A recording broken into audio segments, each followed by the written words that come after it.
Okay, welcome everyone. Thank you for putting aside your evening.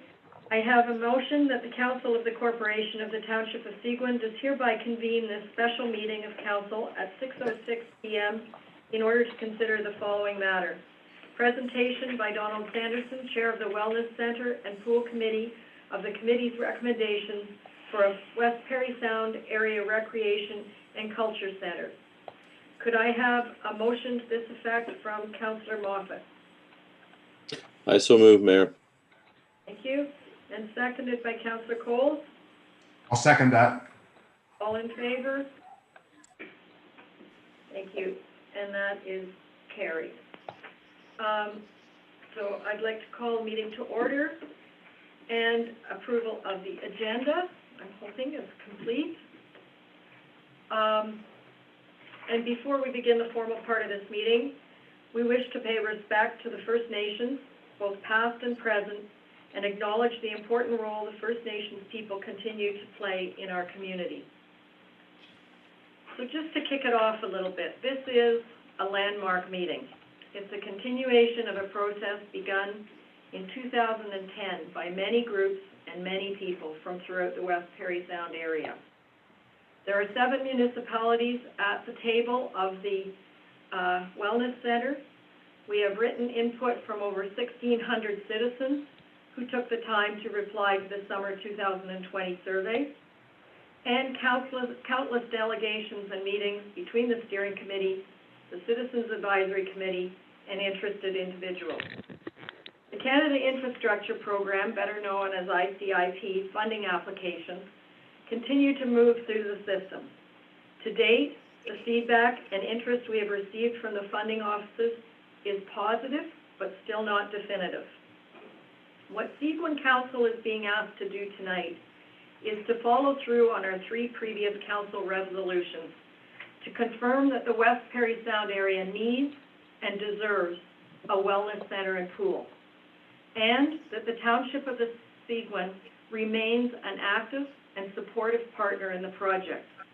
This information will be essential in communication with the ICIP funding offices.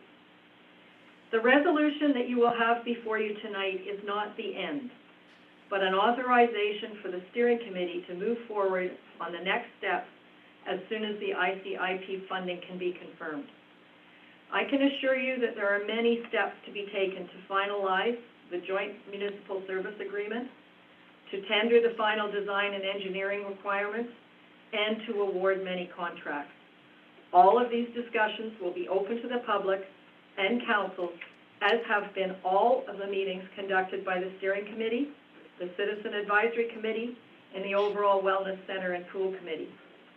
It's important for all of us to thank all of the volunteers from every corner of West Parry Sound area that have given tirelessly of their time and their commitment and their expertise to bring the Wellness Center to this point. Chair Sanderson and at least one active member of the Citizens Advisory Committee have been working days and likely many nights at the West Parry Sound Health Center, leading us through the COVID pandemic, and then volunteering on the pool committee. Tom Lundy has chaired the Citizens Advisory Committee, made up of young parents, preschoolers, an ex-Navy SEAL, swim coaches, and seniors who are demanding aquaside. They've all spoken to the committee, they've all attended meetings and shared their thoughts. This completely open dialogue has been spirited and supportive because so many of our residents care and they see the potential for this wellness center to improve the quality of life for many and to continue to build on a diversified economy for our area. This is truly a community-wide project, initiated in 2010 by community, led and managed by the community to bring us to tonight.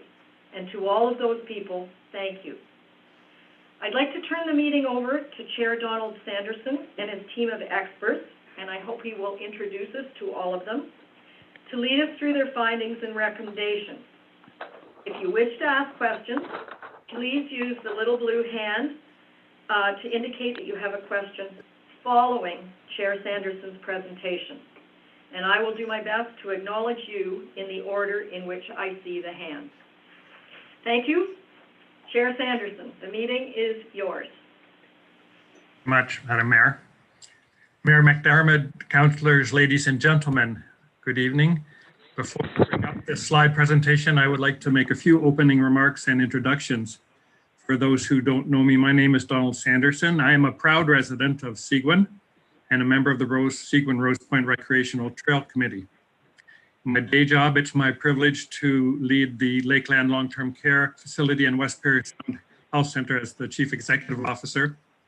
This evening, it's my honor and privilege to address you as Chair of the West Perry Sound Wellness Center Pool Committee.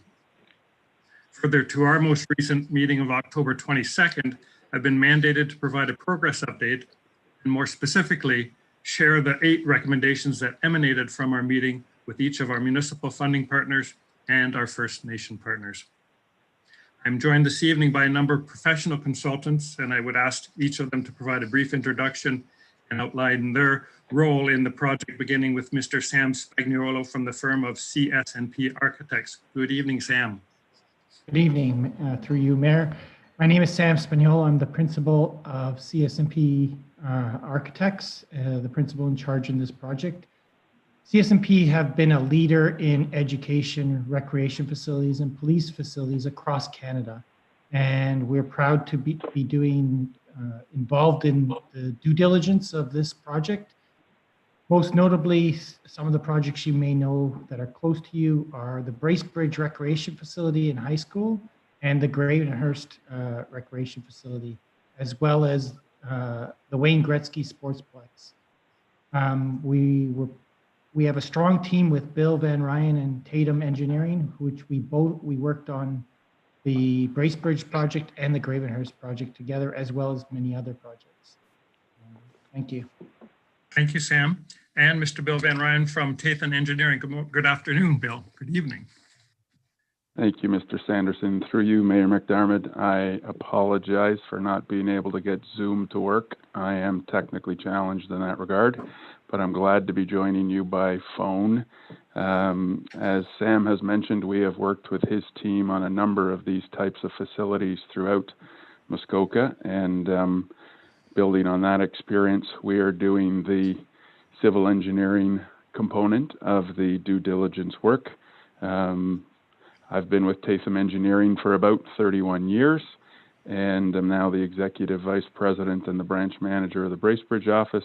We're about 130 people total, and we work across 5 offices in Ontario, and we thank you for the opportunity to be part of the team. Thank you. Thank you, Bill. And from the firm of Barriston Law, Mr. Scott McEachern. Good evening, Scott. Thank you, Donald. Good evening, everyone. I've been with Barriston now for a couple of years. Previous to Barriston, I worked in-house with a mid-sized municipality for 12 years. And previous to that, I was private practice. But I'm back in private practice again with Barriston. Barriston is one of the largest regional full-service firms north of the GTA. The main office is in Barrie. We have satellite offices in Bracebridge, where I'm at, Huntsville, and Collingwood. We do work for over 30 different municipalities. And our role here was to take a look at the governance options on this joint project amongst the various municipalities and to develop an agreement to establish a municipal service board. Thank you. Thank you, Scott. We also welcome Tom Lundy and Ryan Purdy, co-chairs, as well as members of the Citizen Advisory Committee and a large number of supporters and interested citizens from the Township of Seguin and beyond. Thank you for joining us this evening. I'm going to bring up my slide now.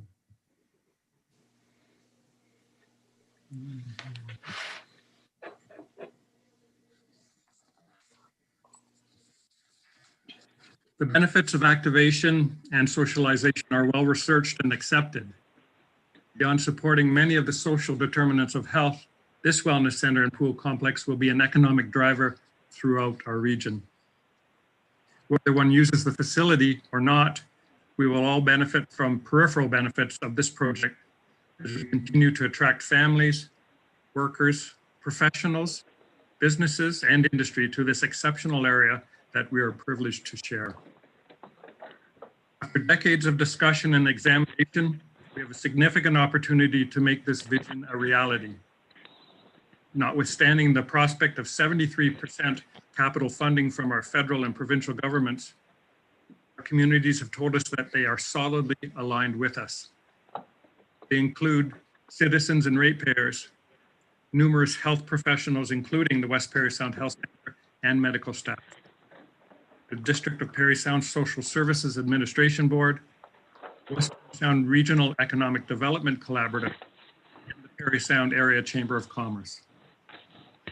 All this is to say that after 30 plus years and a number of dress rehearsals, we're closer than we have ever been to realizing what so many communities aspire to provide for their citizens, wellness center and pool. While there are elements of excitement for the possibilities and perhaps some anxiousness with respect to the unknowns, there's absolutely no doubt in my mind that this is our time. This is a community building, and this is our opportunity to provide leadership. Above all, an opportunity to improve health and wellness for the citizens that together we are privileged to serve. As a reminder, in September of 2019, the 7 councils that comprise West Parry Sound gave the Wellness Center and Pool Committee a mandate to undertake due diligence. This presentation is reporting back the results of that due diligence and recommendations for council's consideration. The elected representatives and senior staff of the Township of Seguin have been active participants and supporters of a West Parry Sound Area Recreation and Culture Center from the beginning. Slide 4 provides the resolutions that emanated from your council meeting of September 16 in 2019.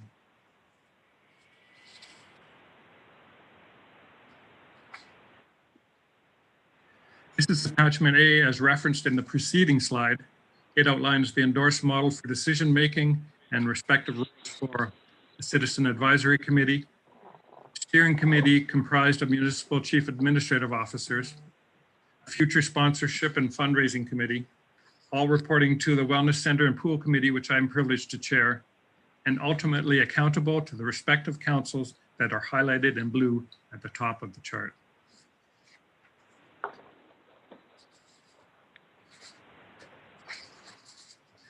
September 16th and November 4th of 2019, Council passed resolutions supporting the town of Parry Sound and taking the lead on making an application to the Investing in Canada Infrastructure Program, or ICIP grant, with potential funding at 73% of capital costs.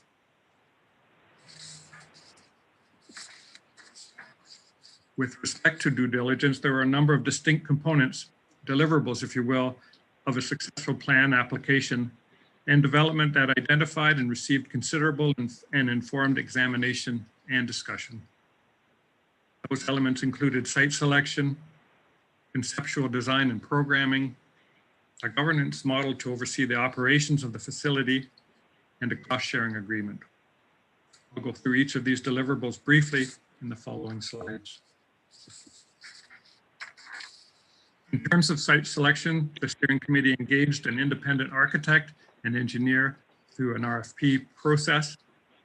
They established the criteria to be used for site evaluation and ultimately evaluated potential building sites and made a recommendation. This slide outlines the site evaluation matrix that includes 5 criteria and associated weighting for each. The first being location, accessibility, and visibility, that was weighted at 20%. Weighted at 20% also was the second metrics, cost to purchase and prepare the building site. At 25% were cost to provide sewer, water, hydro, natural gas, and high-speed connectivity. The fourth element, property size and the ability for future development, was weighted at 20%. Well, finally, a phase 1 environmental assessment was weighted at 15%.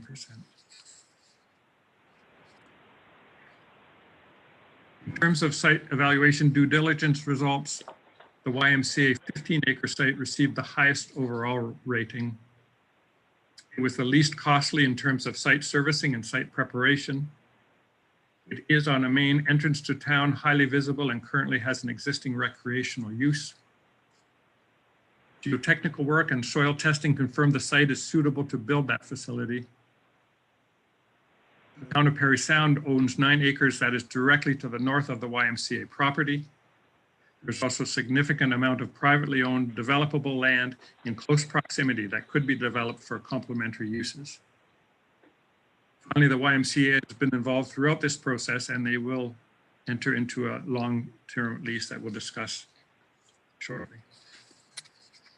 In terms of conceptual design and programming, the Citizen Advisory Committee, co-chaired by Tom Lundy and Ryan Purdy, was created to gather public input in terms of what functions and amenities the community would like to see in their pool and recreation center.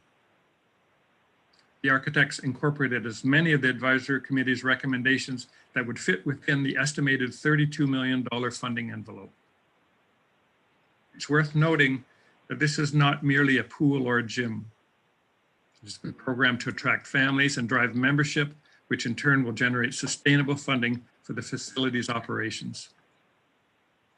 We're indeed fortunate to have the expert support and advice of our community partners at the YMCA that well understand how communities and members respond to various composites of programs and services and their accompanying cost and benefits.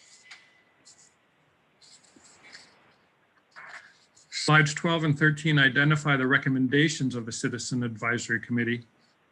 In terms of recommendation number 1, the request to expand the pool to 6 lanes, including a viewing area to accommodate spectators, to swim meets and gymnasium competitions, unfortunately could not be incorporated due to an estimated additional $8.7 million in capital costs and an additional $130,000 in annual operating expenses. And was able to accommodate number 2, which was the leisure therapeutic pool with a defined play area, amenities, and relaxation area. As well, a sauna to be located off of the pool deck has been incorporated. As has number 4, a single gymnasium with the ability to accommodate 3 pickleball courts. Number 5, a 95-meter 2-lane indoor walking track has been accommodated, as has number 6, a common area for families in which to meet. Number 7 was not able to be accommodated for reasons previously mentioned. With respect to numbers 8 and 9, the plan includes 1 large divisible multipurpose room, 1 medium multipurpose room, and 2 small multipurpose rooms, 5,000 square foot fitness facility, as well as a 1,500 square foot studio. Future considerations include opportunities to recognize Indigenous culture and local history, charging stations for electronic vehicles, pure energy efficiency, and accommodating outdoor tennis courts, indoor water facilities. This slide provides a visual representation of the major components of the facility, beginning in the bottom right with the lap and therapeutic pools that are in the turquoise blue. Above those are change rooms in gray in the middle, a small administrative office in the green to the middle left. Fitness facility, studio, and walking track are in tan at the top right, and the gymnasium in the pinkish rose color. Moving to the left are the vending areas and machines, common areas in yellow or tan, and then the multi-purpose rooms in a light purple. The plan reflects a facility that's designed to maximize interest and memberships. There's a direct relationship between the number of memberships and a stable and sustainable operating revenue. With pools, a sauna, gym, walking track, fitness studio, and meeting rooms, there's something for everyone in this complex. This next slide, while rather busy, reflects the highlights of a shared governance agreement. The actual partnership agreement was drafted and recommended by the steering committee with the assistance of Scott Macron, legal counsel, and is appended to your report this evening. Of note, As per the last bullet, the agreement is crafted to protect minority shareholders.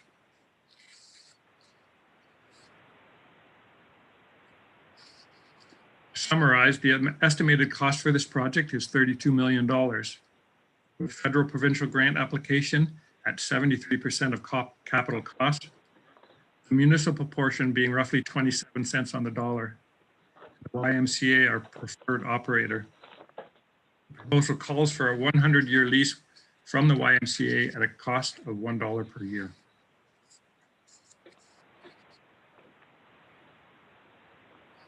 In terms of cost allocation of the $32 million project, municipalities will be responsible for $8.6 million in capital costs and projected annual operating cost of $300,000. Cost allocation formula is the same formula that each municipality agreed to fund the shared cost of due diligence.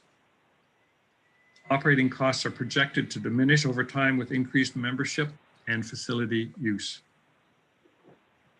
As noted in the lower section of the chart, the Township of Seguin will be responsible for 22.5% of costs, which equates to $1,944,000 in one-time capital and $67,436 in annual operations.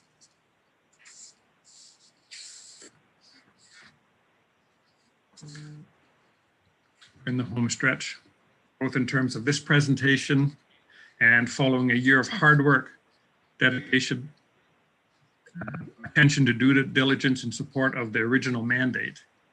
The Wellness Center Pool Committee reconvened on the 22nd of October and passed the following recommendations. 8 of 9 recommendations were passed unanimously, with one recommendation receiving 6 out of 7 votes in the affirmative.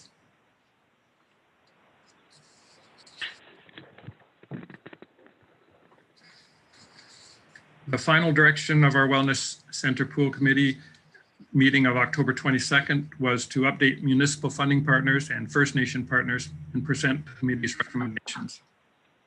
Needless to say, we continue to feel positive and follow the status of our federal provincial grant application very closely. To conclude my remarks this evening, the realization of a wellness and pool center for West Parry Sound is not merely about addressing individual needs and desires. This is about community building. The Township of Seguin has a long and proud history of community building. There is a large need in our community, a need that will improve the health status, infrastructure, and economy for everyone within West Parry Sound. The opportunity for 73% capital funding is unlikely to happen again, while long-term borrowing rates have never been this low. Therefore, we believe that the time is now. I thank you for your kind attention. My colleagues and I are happy to entertain your questions, comments. Thank you very much. Thank you very much, Chair Sanderson. And I'm going to ask if there's a disclosure of any pecuniary interest and general nature thereof before I read the resolution that will be before council. Is there any pecuniary interest or general nature thereof for councillors to declare? There being none, I am going to move on to reading the resolution. We will put that on the table before questions. Be it resolved that subject to all area municipalities agreeing to participate as outlined in the attached report presented by the Wellness Center and Pool Committee at the December 16th, 2020 special meeting of council, and subject to ICIP funding approval, the Council of the Corporation of the Township of Seguin does hereby approve the following recommendations. Number 1, that the YMCA property, as recommended by CS&P Architects, be approved as the site. Number 2, that CS&P Architects Option A be approved for the purposes of designing and constructing the facilities.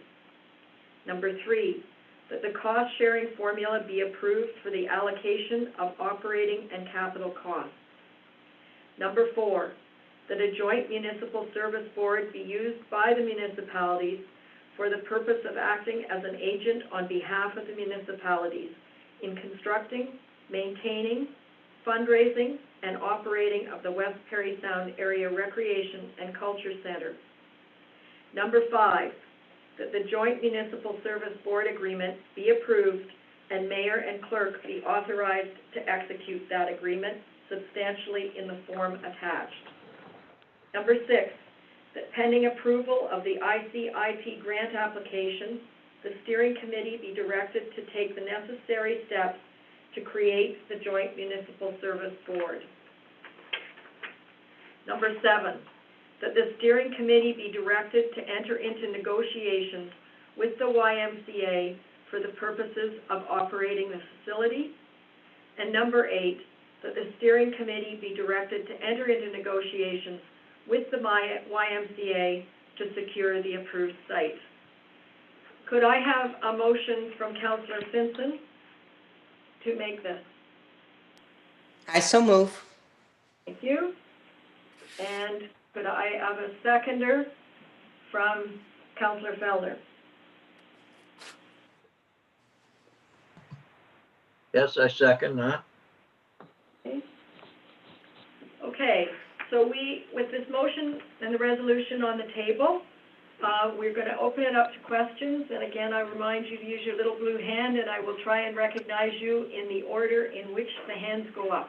I apologize if I miss anybody. And you can we suggest you direct your questions to Chair Sanderson, and he can direct them to the subject matter expert. Councillor Cole. Sorry, I was on mute. Thank you, Don, for your presentation. Very well laid out. It's the second time I've actually observed it. I have one question, and it comes from our meeting on September the 16th, when we approved this going forward with an application. In the document, it says that on the second page of our report, it says that the program requires that the proponent own the infrastructure asset. My concern is that we as municipalities do not own the property, only the facility on the property. Is that correct? That is correct. The YMCA is the owner of the property. They have indicated a willingness to enter into a 100-year lease for $1 a year. They have indicated that if ownership of the land was in all a stumbling block in terms of the success of the funding, the provincial federal funding, that they would be entertained selling it to us at a nominal fee. I guess I don't think there's anyone on our council who doesn't support this project, particularly in principle. I think we've all stated that many times. That, for me, is a bit of a stumbling block, the ownership issue. Go ahead, Chair Sanderson.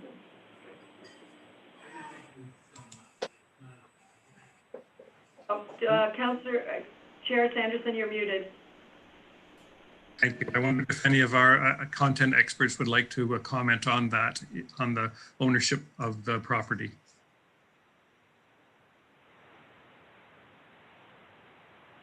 What? Clayton, you're muted.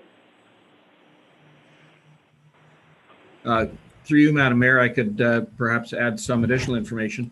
Mr. Sanderson has indicated what is also my understanding, that the Y would, if it became an issue for the grant, that they would, under that situation, consider selling the property to the partnership.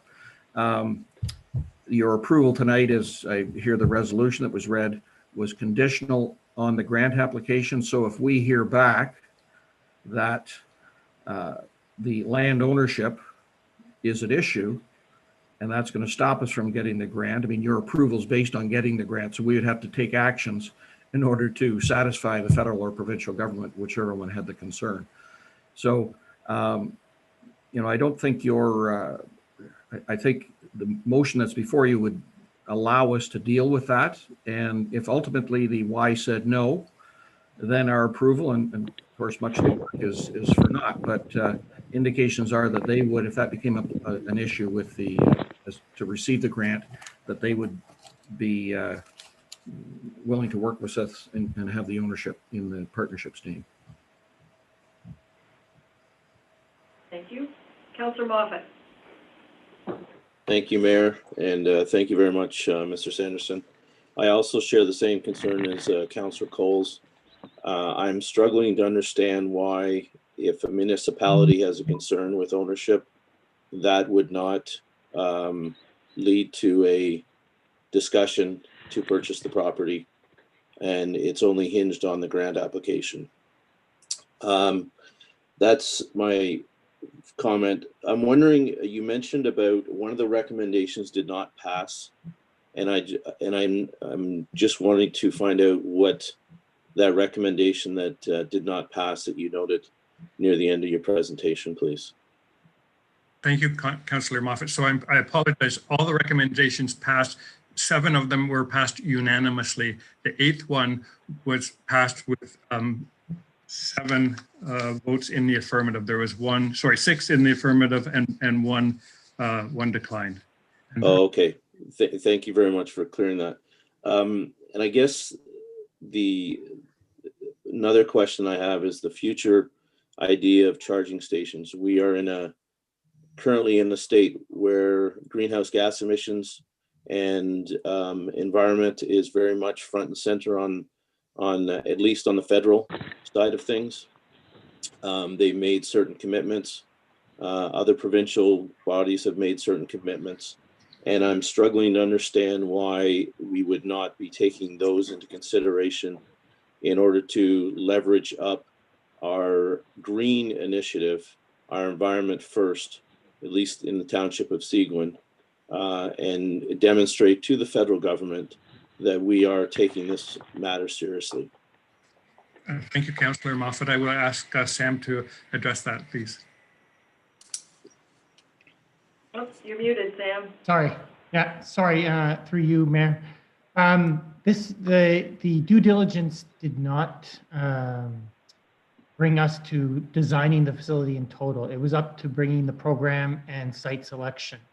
But we were involved in the application for the grant, and what we stated was that it would be a sustainable building and facility. And once the approvals get through the municipalities and the grant is awarded, the municipalities will go out in an RFP to select an architectural firm, hopefully ours and our team, to move on to the next steps where we would design and put in sustainable initiatives.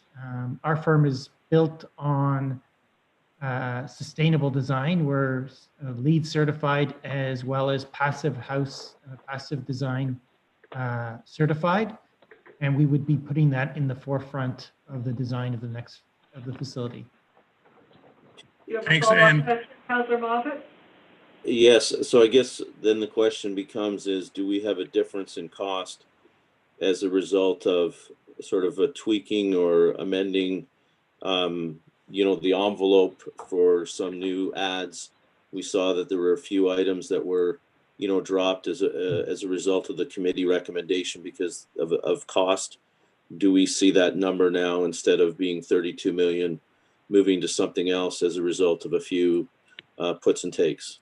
So the costing was based on a passive design. Okay. So we because that's an initiative that we thought was strong in the application, we made sure that it was designed and costed as a passive design.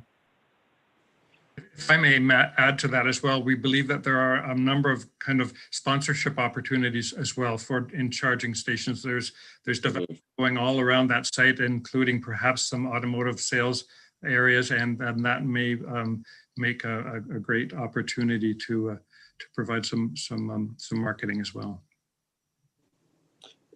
Thank you, Mayor, and thank you, Don and Sam. Those would be my questions at this time. Councillor Osborne. Thank you, Mayor. First off, I'd like to thank Donald Sanderson for chairing this committee. and all the volunteer, especially the non-elected people that have worked on this committee. It's much appreciated. I'd like to start by saying that the pool complex, or whatever we want to call it, this name, by the way, seems to have evolved 4 or 5 times, so I'm a little confused. But, and I understand the reasons why. I found that out today from our CAO. The evolvement of this pool seems to have been on a sort of an ad hoc basis, and I realized public input was required to come to your conclusions and recommendations. But it's grown now from a pool to a complex, including meeting rooms and pickleball and gyms and walking tracks and splash pads. And I just feel that it seems to have blown out of proportion based on public request. Well, it's great for public request, but they have to know at the same time what it cost. So I feel that maybe there's not a proper understanding out in the public realm as to what that wish list does actually cost. That's one concern I have. I also shared Councillor Cole's and Councillor, I believe it was Moffat's concern about not owning land and putting an expensive asset like this at a shared cost with all municipalities on land that we don't own. I have a question about the existing facility, the Y, before I go further. Is there not a gym or something similar in the existing YMCA currently? So would you like me to answer those 3 questions? Well, the gym specifically.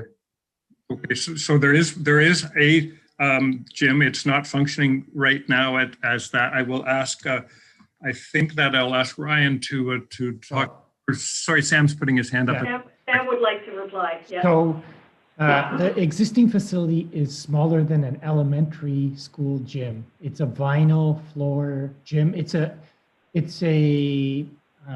building wasn't built for a rec facility. It's been modified at best to provide some services. Currently, the gym is a very small gym and not a proper sprung wood floor gym. It has a small, very small, probably two to three people can work in the fitness area, but the building really operates as a daycare. There are two daycare classrooms and kitchen facilities for the daycare. Okay, and in addition to that question, Sam, is the new proposed building to be attached? No. And it's we did a building assessment of the existing building because one of the options was to add on to the existing building, but the building is in such needs repair and was not salvageable. So the existing building will be knocked down and a new building will be put in place. Oh, but it's something, that's another news flash today. I had no idea. Yeah. I did attend, Donald, the last meeting of the committee to try to educate myself as to where everyone was at. So I'm familiar with the discussions that have gone on. I got a problem with due diligence. In the presentation that I received this morning from our CAO, which I was surprised I hadn't received earlier, there was talk about due diligence not having negotiations with the YMCA not having been completed. And my problem, I guess, with that is the committee is asking for a commitment from the township based on due diligence as one component, and parts of these diligences have not been completed. And I just feel it's a little premature from that point of view. As well, I don't need you to answer these questions. I'm just raising them for the benefit of the group. I'm concerned with the input from the public, the release of the survey time or comment time from July 1st to 14th. The limited number of responses, I find 1,600 and change responses for an area this large is small. 379 in Seguin, and that's what we're looking at, is infinitesimal compared to our population of adults, notwithstanding our children. So I'm concerned with possible lack of polling of our public within Seguin Township. It's been estimated that our involvement here would increase our taxes over either a 10 or a 20-year period, depending on amortization, to a significant level. We are stewards as councillors of our taxpayers, of their money. And I think we need to hear, and there's always people that will step up and want everything. But then there are others who look at their tax bill first and then decide what they want. So I'm not comfortable with the fact that we have property our Seguin ratepayers on this issue. I've spoken to a few who are totally confused as to what it is and what it includes. And finally, I don't want to go on and on here. I am somewhat familiar with the Gravenhurst pool situation at the Centennial Center. It was a bit of a debacle. There is a 4-lane pool in there. I've spoken to users of the pool who no longer use it because it's so small, shallow, that it's not appropriate for what they like to do. And the comment was 6 people in the pool and it's full. And I'm thinking, if you're going to do something like a pool and you want people to use it and you need to sell memberships to support it, you have to make it likable. And so I'm concerned about the stripping from 6 to 4. The fact that meets wouldn't be included because that's part of swim, the swim community, as at least over in the organized Bracebridge pool, they have a pool club there. They have a swim club that competes. So I'm wondering about, that aspect. I have a lot of questions. So I could go on and I won't. I am concerned that our council, I don't feel, has been kept apprised as to what your community has been working on. And obviously you've had a lot of meetings, discussed a lot of options. And I feel that I'm just starting to find this out now, the details in the pudding.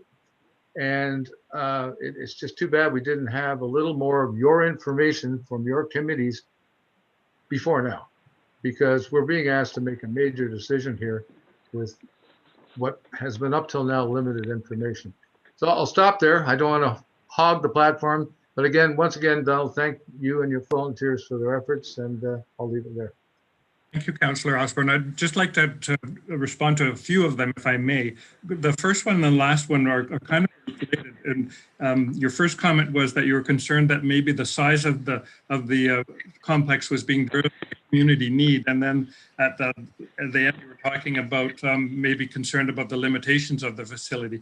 What I'd like to assure you is that this facility has been designed with a composite of programs and services in it that will drive revenue and memberships that in turn will sustain operating costs. So it's been very thoughtfully contemplated with experts both from our engineering and our architectural firms, our governance professionals in the legal profession, but as well our partners in the Y who know everything. They know pools. Pools are their business, so they know what works and what doesn't. They know what will work for a population like at West Perry Sound. And that is why we came up with that $32 million funding envelope. And that's why there are 4 lanes that are championship or competition ready so that people can train for meets, but we won't be hosting them here. It doesn't make sense that we would host swim meets with a larger facility that was built for that in Bracebridge. And I see Sam putting up his hand. So just to respond to before Sam comments, that there would be a difference between this 4-lane pool and the one in Gravenhurst. I believe so. Okay. I will ask for. It's a 25-meter pool, lap pool. So Yes. It is designed for training for competition. The Gravenhurst is a 25-meter pool as well. It's shallower. It's a little bit shallower because of the conditions that it was built on. Okay. And Don, you mentioned one. Sorry, Sam. You mentioned one other thing about memberships driving, or at least the operating costs being covered by memberships. I don't see how those numbers are arrived at, or what. There's no estimates of what memberships, what the price of the membership would be, how many participants would actually buy a membership as opposed to an ad hoc one-shot fee. There doesn't seem to be any background information on that to support covering or helping to cover the cost of the operating. Okay. Sorry, Sam, go ahead. So Bracebridge was designed as a competition pool. The town of Bracebridge had was replacing an existing pool facility, and it couldn't sustain itself just as a competition pool. That's why the gymnastics center and the fitness center were added to the program. So to sustain a building, you need to have multiple facilities that draw people in and become part of the community. That's what this is based, these designs are based on our experience with other communities, other facilities. If you are a single-use facility, it's hard to generate enough income to sustain yourself. So as well as for it to be a community hub, it's got to be a place where a young family can take their kids in for lessons and go and work out in the fitness area, or there may be some ball hockey in the gym. One child's in ball hockey and the other one's in swimming lessons. It needs to become part of a community hub, and that's what this facility is designed for. Thank you, Sam. You're welcome. That's all I have for now, Mayor. Councillor Fellner. Thank you, Madam Mayor. I too would like to thank Mr. Sanderson and his co-chairs for the impressive amount of work they've done in a very difficult year, and how appreciative we all are of it. I too are very much in support of a facility like this as is needed. But I hate to sound like a broken record. I too have a big problem in putting this kind of an investment on a piece of property that we don't own. I mean, to me, that's a bit of a stumbling block for me. For a little while, Don, through your presentation, I thought we weren't getting a lap pool at all. I was starting to panic. I misinterpreted what you said. But I do agree with Sam's, Sam's observation that in order to be sustainable, the facility needs more than one use, and the more people that you can attract to the facility, I'm in complete agreement with that. I don't have a huge amount of questions, matter of fact, but I do have that issue with with the ownership of the property, and I think it would be prudent to find out, sooner rather than later that, how much would this piece of property cost us. I have, having spent about 2.5 to 3 months of my life on that site prior to it being anything, creating the Optimus complex, which was built to house the gymnastics club at the time. I have my, I remember pushing a lot of sand in on a lot of organic material. And the building itself was actually on a piece of bedrock that we found. Most of it is. So I would, and I remember a lot of groundwater too. So, and they're all problematic to build, a building of this nature. To me, I'd be happier if it was located on a larger piece of property that pool committee owned, controlled, for future development purposes, whatever. Perhaps, providing an avenue for expansion and improvement, and perhaps minimizing the operating expenses, which are going to grow. I think that's one. So, other than that, well done, I think. Great piece of work to date, but I do have a problem with the issue that we wouldn't own the property. Thank you, Councillor Fellner. Could I ask Bill Van Ryn just to make a few comments about this site? Yes, thank you, Mr. Sanderson. Through you, Mayor. We have done some investigation on the YMCA site and found through a geotechnical investigation the organic material that you're referring to, Councillor Fellner, that's underneath the parking area and over underneath the ball field. That's at around 8 feet deep. That, that's it. Yeah. that does not pose a huge issue to us as far as the building is concerned, because a considerable amount of volume below the slab is going to be excavated for the pool and the mechanical gallery and those things that relate to it. As you noted, the bedrock is up and down. We found it very shallow in some spots, a couple of feet deep. In other areas, it was 10, 12 feet deep. So the perimeter walls and the interior building footings are going to have to go up and down to reflect that for sure. So your observations are proven accurate in terms of our work has proven your observations. We understand what you're saying. That's been taken into account. And we're comfortable that a building that we're looking at, the facility we're looking at, can be built there. Okay. Yeah, we never did try to figure out what was underneath that organic. Councillor And sorry, Simpson.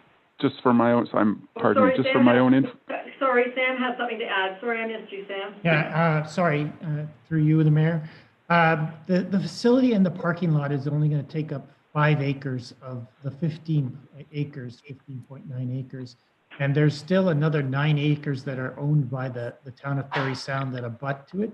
So there's a lot of room for expansion on this site.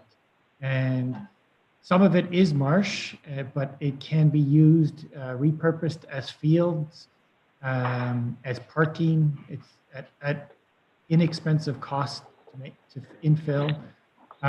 But there are ridges and areas where future expansion of facilities can be added to this site. So. Thank you. Councillor Simpson.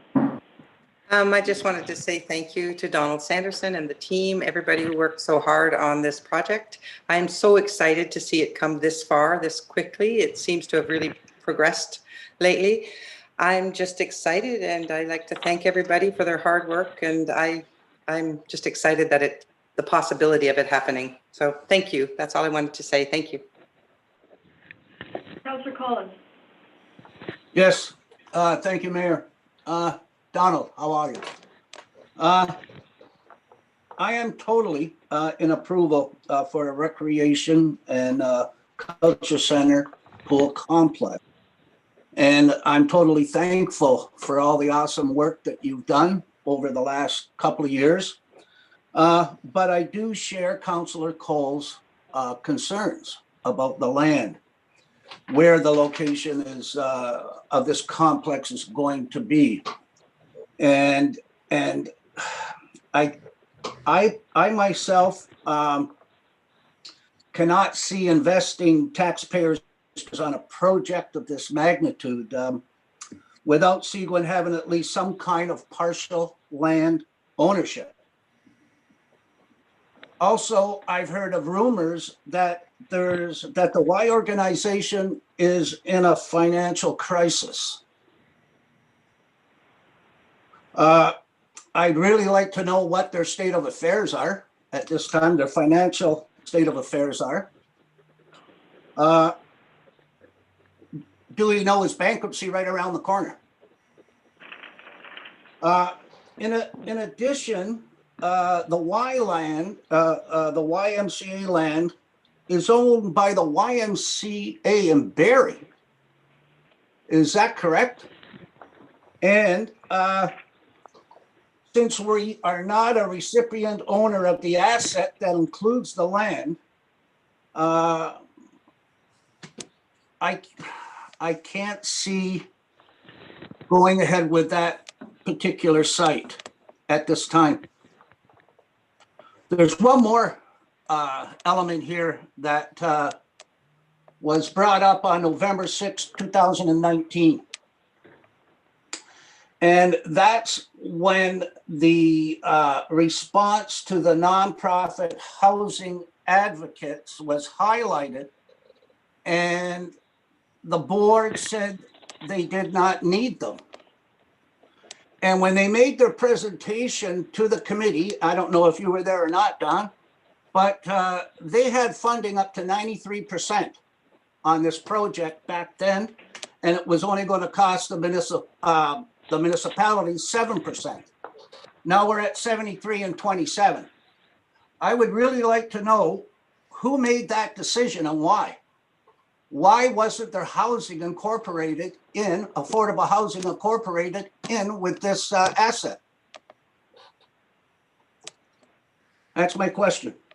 Thank you. Thank you, Councillor Collins. I appreciate that. So there's a number of, so we're noting the common shared concerns around land ownership, and I believe that we will have some acceptable solution. We'll need to come up with an acceptable solution around that. In terms of the viability of the YMCA, so I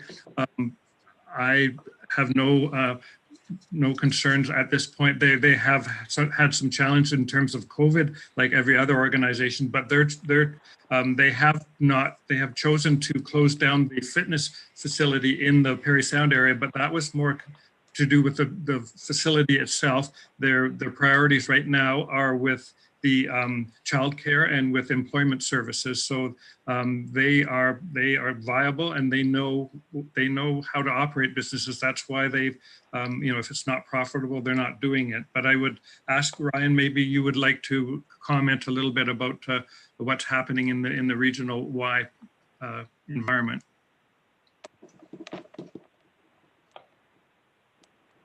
Yeah, thank you for your question. Yeah, so when COVID happened, we did have to slow down a lot of our services that we provide for the community short term, including childcare and what we call our HFA. We have recently brought back our childcare centers are now back up and running in our communities that we serve, including Parry Sound. We are also have started to bring back our health, fitness, and aquatic center in areas. So Innisfil is up and running, as well as our Collingwood location have been up and running since November.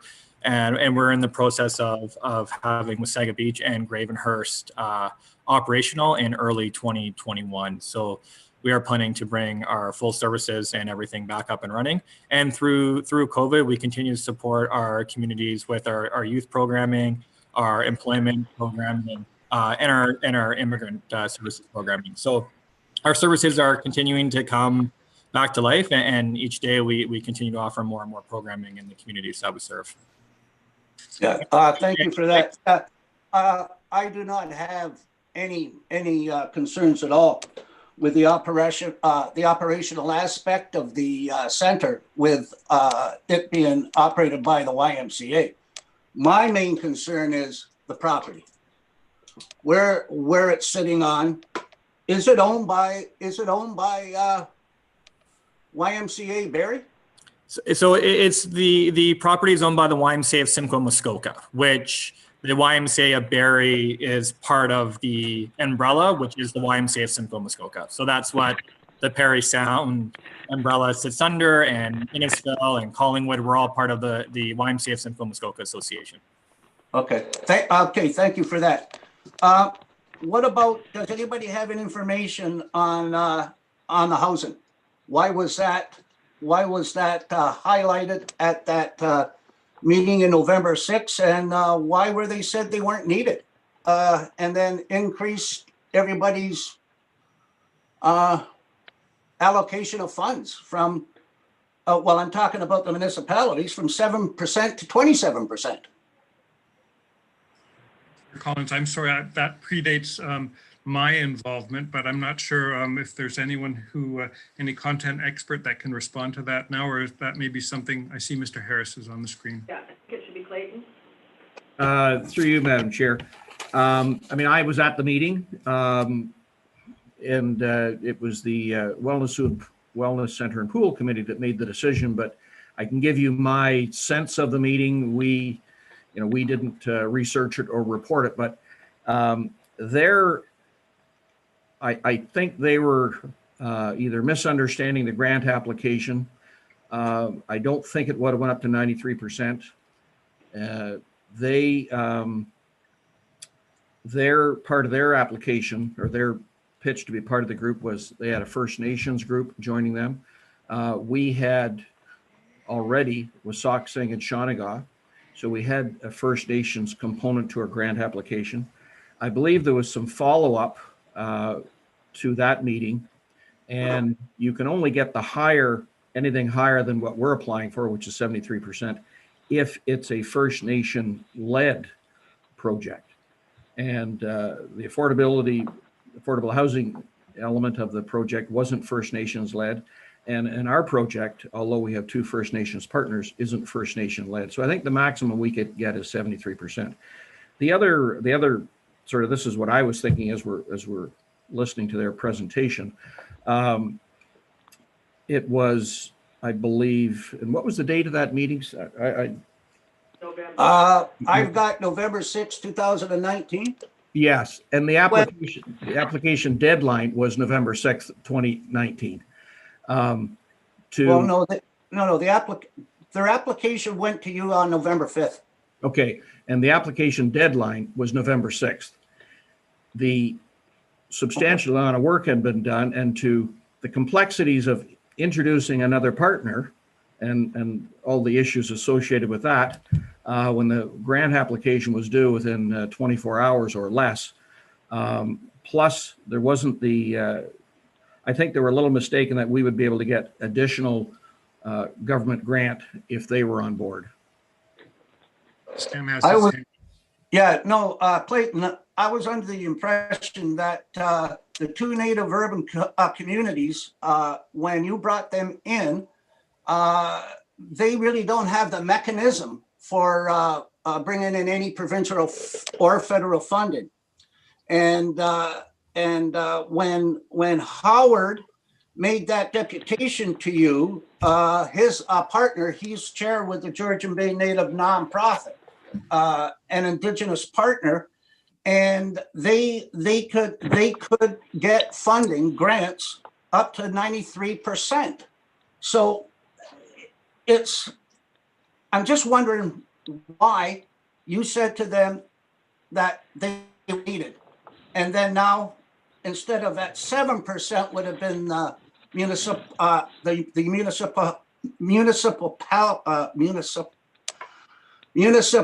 allocations, now from 7 to 27%.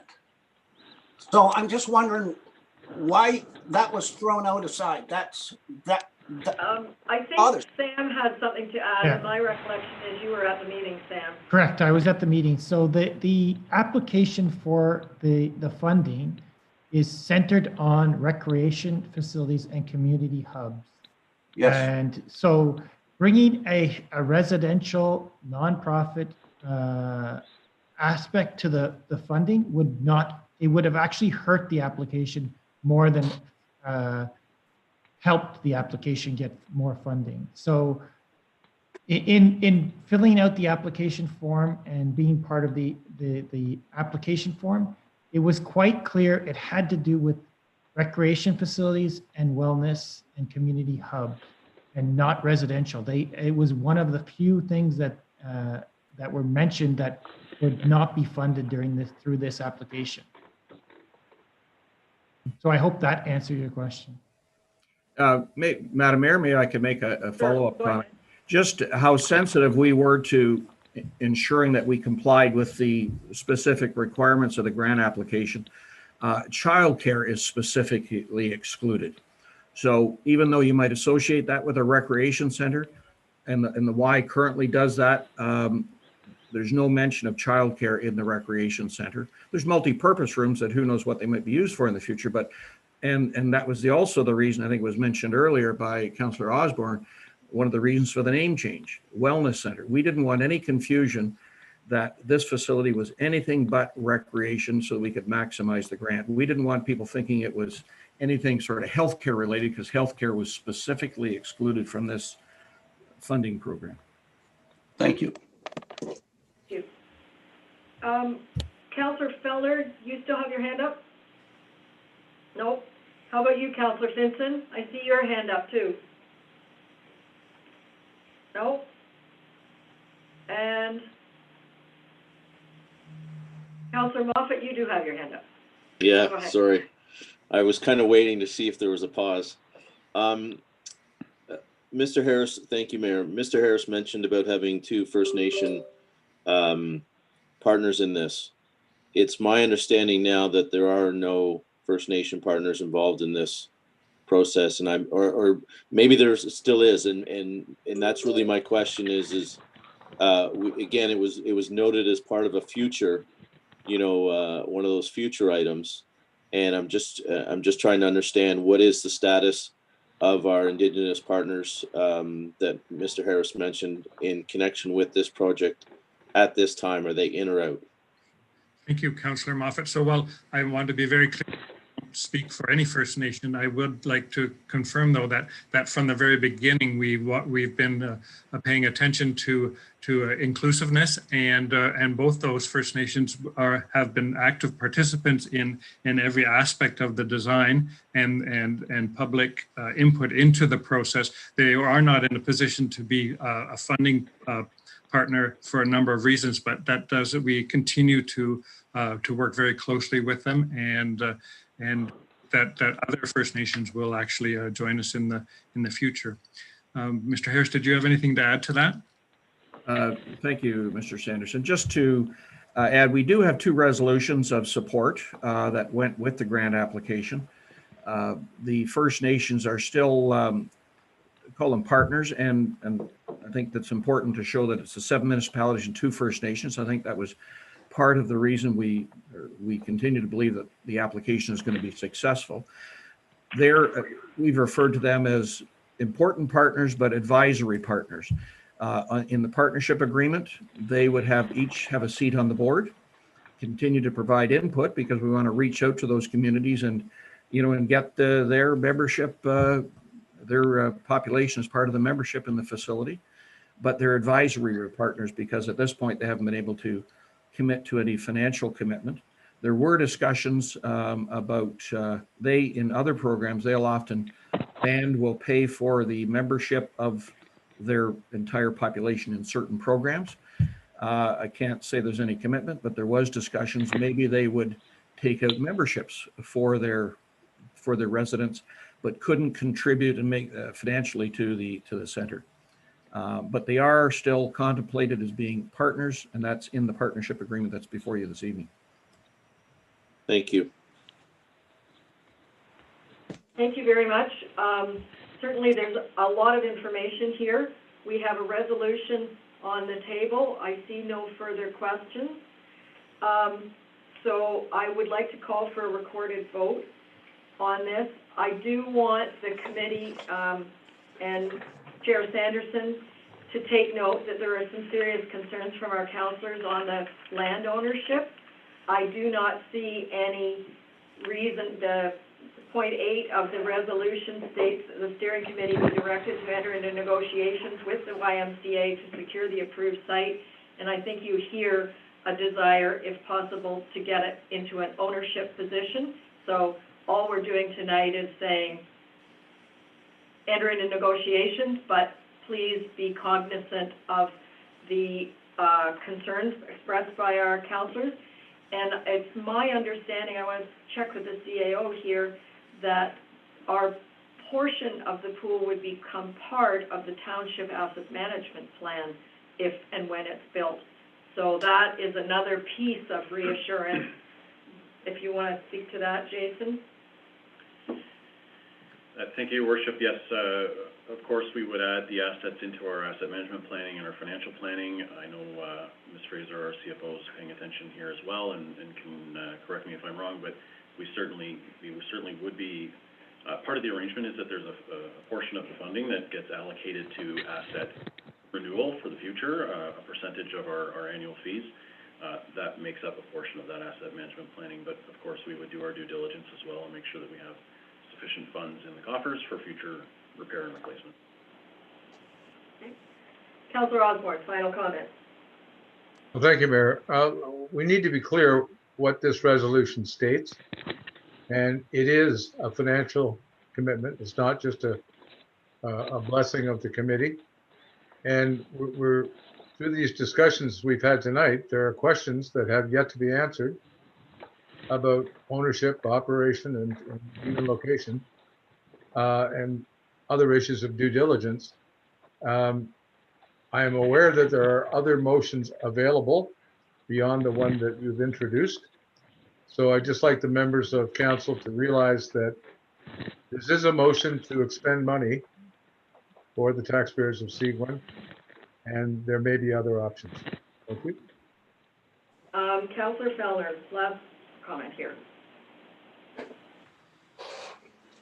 Thank you, Mayor. I mean, and thank you for your observations, but I mean, myself, I'd be much more comfortable voting on this motion if we had an answer on the land, on the ownership of the land. And I don't want to come across as a non-supporter of this facility because I'm a huge supporter of this facility. But I do have this one serious reservation, and it needs to be satisfied before I'm comfortable voting on this motion. So I would propose to defer this until, you know, perhaps the committee could, you know, enter into some discussions with the Y and see if it was possible to obtain an agreement to purchase. And then at that time, we could make our decision.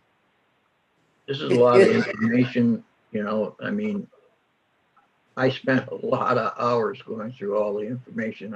Donald, I was really, really impressed with the amount of work you guys have done and how thorough everybody was. And I want you to realize that, but you know, it was a lot of stuff to go through in a very short period of time. And then be asked to make this kind of decision on behalf of the residents for this type of financial commitment. And it's a big one for us. But it's one that we can make. And I would like to get that issue of the land sorted out. So I would propose to defer this motion. But isn't this motion just saying we're giving them permission to negotiate that? I mean, you have to start somewhere. And this has been well worked out and planned out by the committee. That's why you have a steering committee. You're saying Point of go order, and negotiate. Mayor. Can I point of order, please? Councillor Finson, I will ask that you use the little blue hand, but right now I'm going to ask our CAO, Jason Inwood, to speak to this. Thank you, Worship, members of council. I think, you know, I think the entire committee has heard loud and clear the concerns around ownership of the property. The motion that is in front of you, and I'm going to read bullet number 8, is that the steering committee be directed to enter into negotiations with the YMCA to secure the approved site. That does give us direction to pursue the site. I'm happy to report back on how those negotiations happen and what the outcome is. But I think you've heard from Chair Sanderson that the YMCA is amicable to a sale of the property if that's what's required. And in fairness, pending the outcome of the grant application, it may be a requirement. So I think if this motion that's in front of you proceeds, we have clear direction on what our next steps are. And we're happy to, but of course, we're always happy to take our direction from council on what we'd like to see us do. Councillor Collins, you have the floor. Yes, Jason, I do, I seen that number 8. I don't mind that staying in the resolution, but why don't we just remove number 1 from the resolution? Because that the YMCA property as recommended by CSMP Architects be approved as the site. So if we approve this resolution, we are approving the site. And I don't approve the site. So why can't that just be taken out off the resolution? Removed. Thank you, Worship. Appreciate your comments, Councillor Collins, and I'll look to the rest of the committee to help me through this one. But I'll suggest first of all that the 8 points of this resolution are before all 7 councils. For us to start removing 1 or 2 pieces, in all fairness to the other 7 municipalities, isn't really an option at this point. And I think the intent of point number 1 is that it's a demonstration that there were multiple sites that were evaluated, and that the YMCA property is the one that was validated by the engineers and the architects as the most appropriate site based on their investigation. And I'm happy if Sam or Donald would like to add anything to that. Well, I kind of... Chair, In agreement with Terry, this needs to be deferred at this point. Can I ask a question of Chair Sanderson and maybe Ryan? If this motion is deferred in its entirety, do you think there could be a resolution with the Y on purchase options by early January? I would look for some discussion or input from our EAOs to see what could be accomplished reasonably within that period of time. I can tell you that the municipalities of McDougall, the Archipelago, the Township of the Archipelago, and the town of Perry Sound have approved the 8 points of the resolution. Whitestone is still considering it. And the Carling is waiting to hear proposal, the grant, the success of the grant proposal before they entertain that. So there is some time to consider different elements of that, but I'm not certain about the resolution of the ownership of the property. Other than that, the Y had said that they would not want to see it as an impediment. So I'm encouraged by that.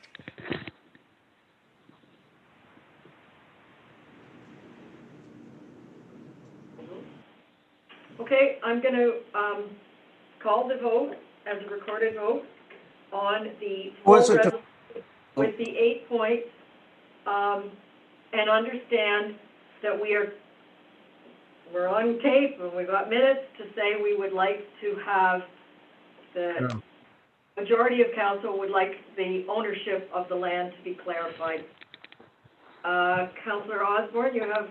Mayor, I believe there was movement towards a motion to defer. So why would you call a vote on a motion where someone has suggested deferment? How can you do that? Do we have a seconder to defer it? I'll second it. Yeah. You can't call a vote on a motion if somebody wanting to defer. Okay. I don't believe. I'll leave that up to clerk. Can I ask the clerk, please, for?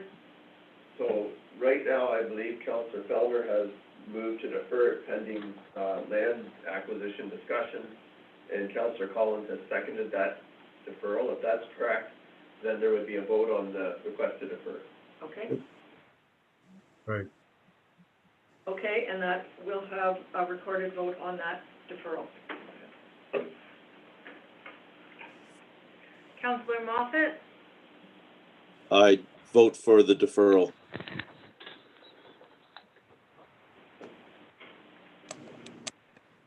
Councillor Osborne, Yes for deferral. Councillor Simpson, Nay.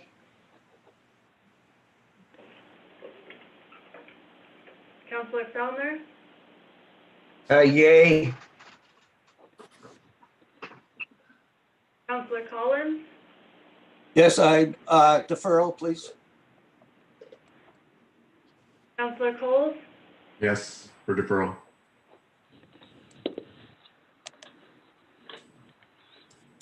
Mayor McDermott. No.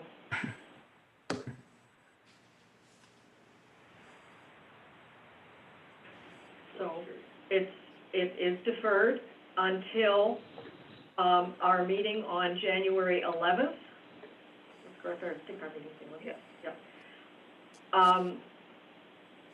Just a second, Councillor Coles, until we clarify this.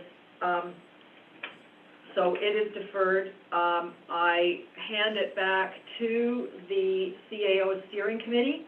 They are the ones that do all of the negotiations.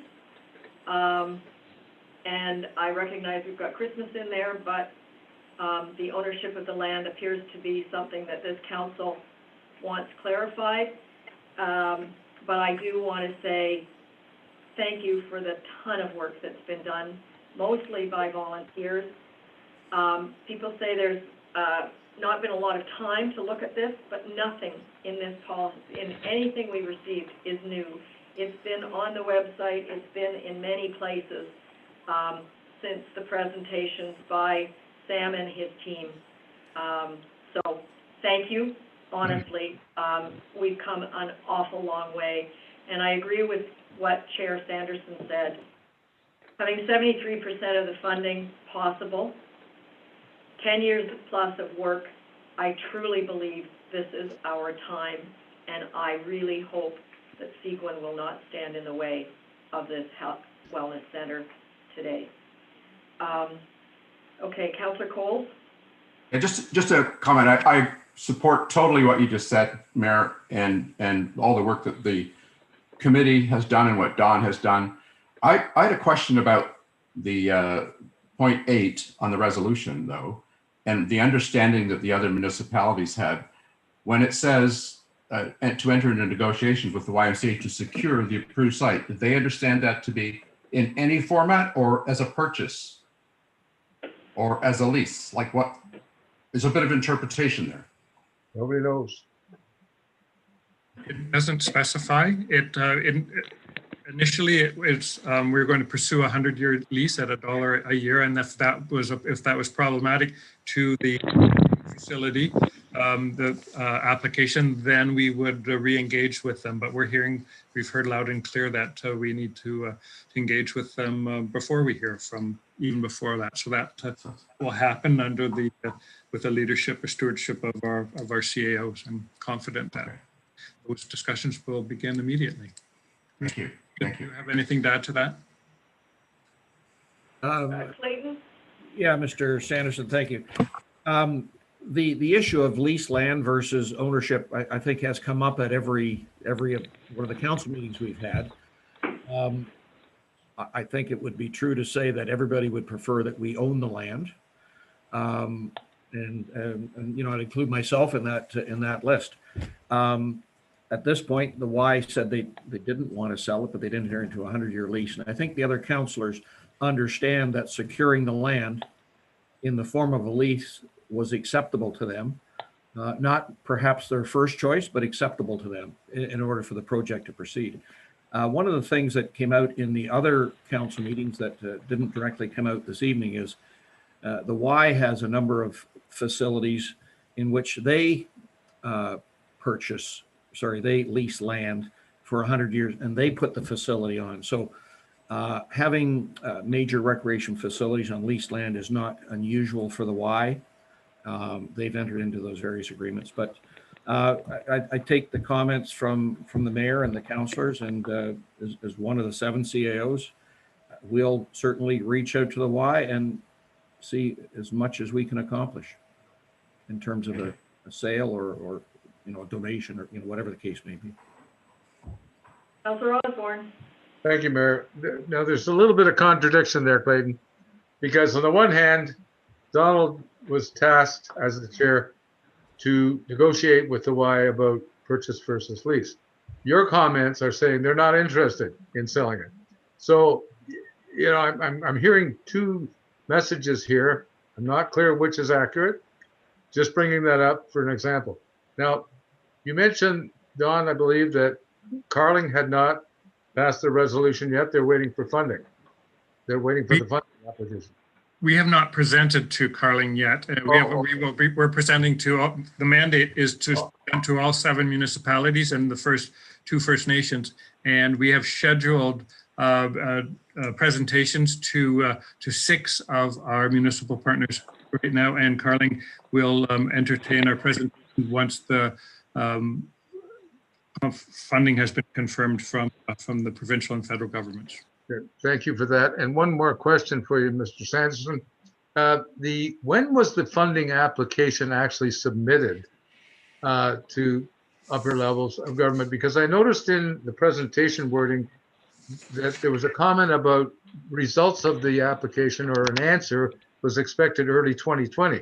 Well, we're now December, and I'm wondering, did it get submitted when it was supposed to, or was it after? Yeah. Like, when was it submitted and when will we expect an answer now, I guess? So I can confirm to you that it was submitted on time, and I believe that date was November 6th, 2019.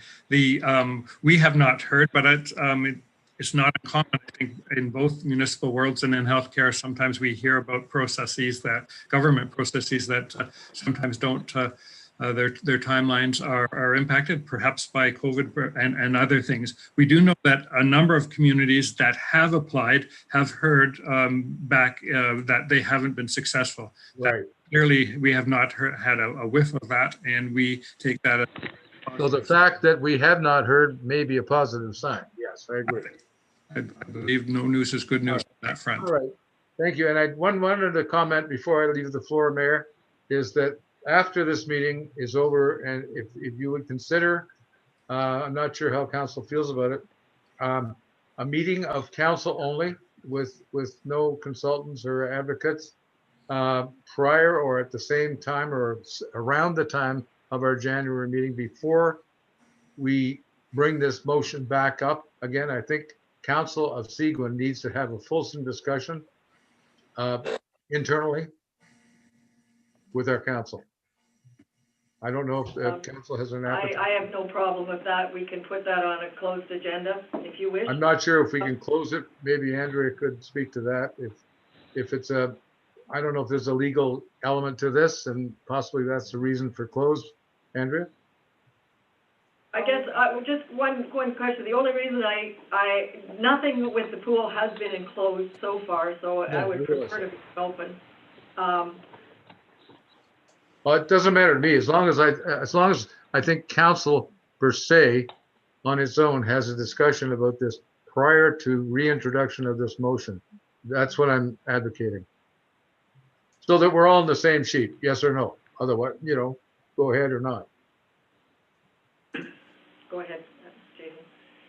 Thank you, Worship. I think we understand your request, Councillor Osborne, and I'll work with the Clerk's Department to define and scope what an agenda might look like and see if we can do some scheduling to work with you with that request. Okay, thank you, Jason. Thank you, Mayor. Councillor Collins, you still have your hand up? No, Okay. Yes, you do. Sam, you have something to add, I know, to the discussion, so Yeah, go ahead. so just to inform you, we were involved in 3 other applications, and all 3 have been notified that they were not getting funding. So when no news is good news, I know 3 other communities that would have been happy to hear that they were in the running for the funding. So this funding is beyond anything we've ever seen in the history of funding from provincial or federal sources for this type of facility. So as Donald said, this is the time that if this is going to come into a reality, this is the opportunity. And I stress to all the municipalities that to grasp this opportunity and run with it. Thank you, Sam, and I think for those mayors that were part of the delegation at the last AMO meeting, the fact that we represented 7 municipalities and 2 First Nations all in one room with the provincial ministers was acknowledged as unique in the province. They had never seen it before. And I honestly believe that may be why so far we've had no bad news, that this project has demonstrated that a group of very different sizes and a very different group of municipalities can come together for a common good. And I think it's something to celebrate, that our CAOs have pulled it together. And I'll tell you, when I said that the discussions were spirited, I knew some of them were very spirited. And together, they've come to a collaborative model and done a lot of work for the benefit of the community. So I want to say thank you and keep your fingers crossed. But the CAO steering committee has some work to do, and hopefully you can come back with some hard facts about the property ownership in advance of our January 19th meeting. Sorry, January 11th, sorry, my fault. So with that, we have the confirming bylaw. And again, thank you so much for your time. So I have a motion, a resolution that bylaw number 2020-124, being a bylaw to confirm the proceedings of the meetings of council, is hereby deemed to have been read a first, second, and third time and passed by council. Could I have a motion from Councillor Collins? I so move that motion, Mayor. And seconded by Councillor Osborne. Second, All in favor?